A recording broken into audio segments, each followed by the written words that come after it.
ये जंतर मंतर की जगह है जहाँ पे आप लोग 3 तारीख को आने वाले हो।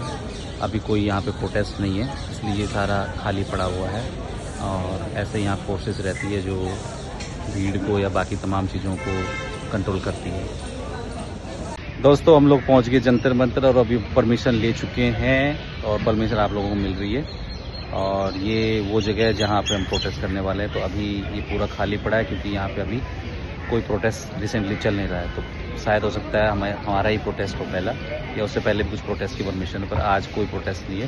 तो ये अभी खाली ऐसा दिखता है और बाकी तमाम।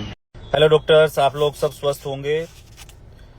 तो अभी हम लोग कुछ हमारे फैकल्टीज़ हैं जो आप लोगों से बात करना चाहते हैं, जो आप लोगों को बताना चाहते हैं कि हम लोगों को ये प्रोटेस्ट जो हम कर रहे हैं उसमें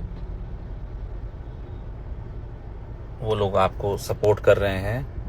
So I'm just adding them. All right, I've got a situation here.